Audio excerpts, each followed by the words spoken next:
Hello one, hello all, it's the Gothiest Ghost of them all, Caspa in the flesh, and it's time for a review of the Chisel. What a friggin' nightmare. And I know what you're thinking, yeah, I'm not wearing the jersey because I can't find the jersey, and that is a nightmare, but this is a great album. So jersey or not, I'm gonna review this thing, we're gonna have a great time, and I'm gonna show you why I think this album is great. Okay? Okay. The Chisel is a UK punk band, and this is their sophomore album. Their first I didn't really have a chance to review, but definitely a great one. Definitely a great debut. And certainly a release I feel is worth bringing up due to how much of a solid debut it was. But now we have this sophomore album bringing a lot this time around. They are bringing attitude, they are bringing ferocity, they are bringing melody with the elements of oi, street punk, hardcore punk, garage punk, and even some ballads. In terms of elements, you're definitely getting shades of bands like The Exploited, The Killing Joke, that result into really catchy hooks, while addressing a lot of political issues, a lot of personal issues. As far as the playing goes, you're getting a lot of driving rhythms, with a lot of punchy drums, noisy, chaotic riffs, and anthemic guitar leads. That reminds me of bands like Cockney Rejects,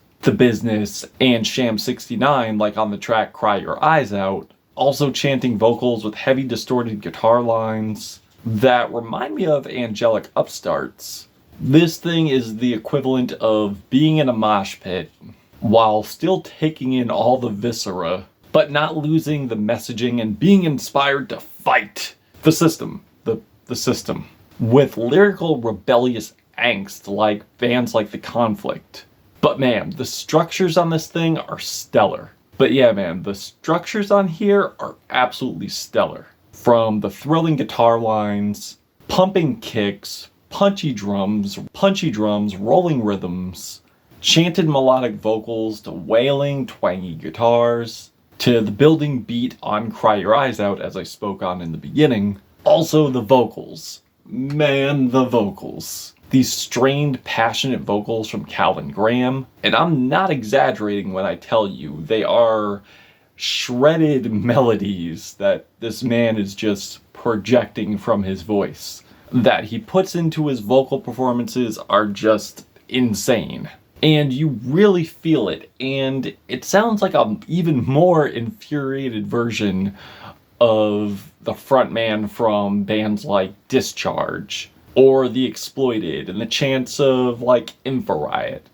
That really matches the intensity he brings with the messages here that make the album so much more impactful, which definitely bolster the tangibility of these tracks. The album, I would say, is truly, if I had enough of this shit, I'm fed up, I'm gonna take a stand, was an album. Because this album is from the voice of the unheard, the voice of the exploited working class that's tired, frustrated, and all this pent-up anger is just being fired at you on all cylinders on this album due to being drained from government or even societally, like on Bloodsucker, which is the ultimate anthem for people who are intrusive on those who just want to be left solitarily by themselves, and this person's just bothering them, making things worse, and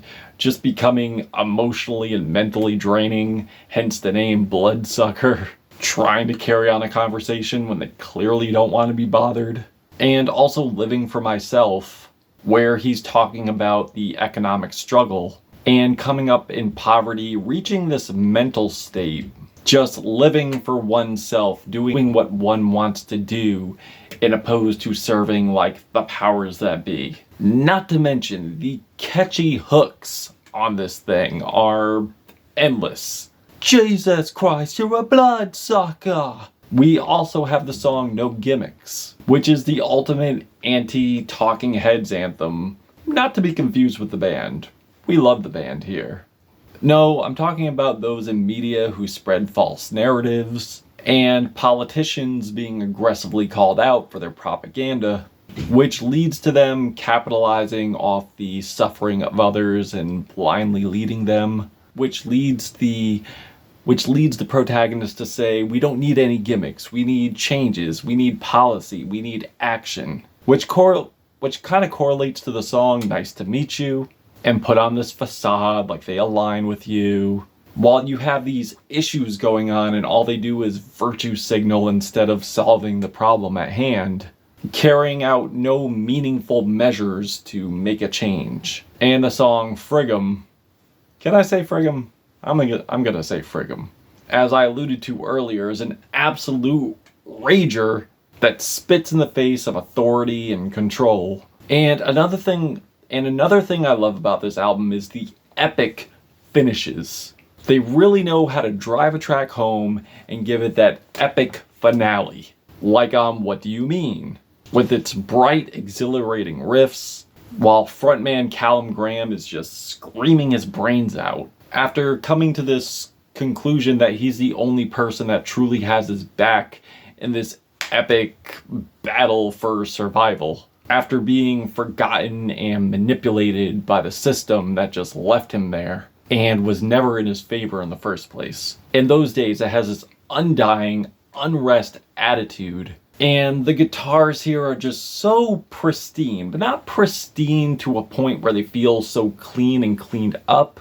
No, not to a point where they soften the power of the dynamic that this thing is going for, but to empower the track. There's still a little bit of grit there, especially with the punchy drums and triumphant guitar melodies. Like, the way the fiery guitar lines drive this track is just so makes me want to pump my fist and march to glory, with this awe-inspiring soloing and marching band drum rolls. And Ain't Seen Nothing Yet, which is this melodic battle cry to politicians who, again, say they're going to make progress, but really you haven't really seen the progress that they're promising, while meanwhile people are suffering in poverty, and there haven't been any improvements to change their situation that they're living in. And I do think there are some moments where the chants do come out a bit lackluster. The group vocals don't exactly have that power that they're going for, where they just come off kind of thin, like the gang vocals on Evil by Evil, which I don't think have as much punch as they should have, especially in this case. Aside from that, though, I do think the album does end strong. I do think there are tracks where the group vocals do stick the landing, especially on Vengeance Is For Me. And we also have the song Tomorrow, which shows the perspective of someone looking on tomorrow and it's just looking bleak due to nuclear war, poverty, or the protagonist's well-being. And overall just giving a disclaimer saying that they are about to snap. But man, the circle pit breakdowns are absolutely insane. If this is not performed at a show and there's no mosh pit, I will be disappointed. And there's Cuts Like a Knife, where the protagonist is saying, look, I know you have this anger in your heart. I know that you have these feelings of these scumbags who deserve pain and they deserve what's coming to them, but do not let them put you in a situation where you're worse than you started, where you let them be the victor, where you suffer in the end, where you think about the consequences of your action, where you're about to lose connection to your family, of your wife who's pregnant with your second child, and doing whatever you can to avoid making a life-changing decision. It's a really beautiful, powerful, melodic track that I do think is important, I do think serves the album. And you got the closer, which again is the debunking of the propaganda that you've heard in media. And I do dig the intro saying like, look man, whatever you heard, it's all a bunch of bullshit. Yeah, like this thing is just a rager. It's a political, fed up, in your face, unrelenting rager. It's melodic, it's powerful, it's moving, it's emotional, it's humorous at times, it's very grim at times. Like, it definitely captures a lot of emotions, and it's just coming at you at full force. Hooks are great, playing's great, the vocals are absolutely amazing.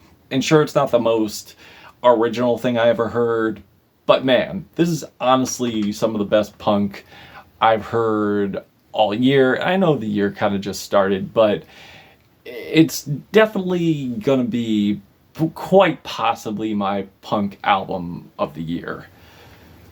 Feeling the blackest 4 out of 5 hearts on this album. If you've given this a listen, what did you think of it? Did you love it? Did you hate it? Why? And that's it. Caspa, Gothic Ghost, The Chisel, What a Friggin' Nightmare. Till we meet again.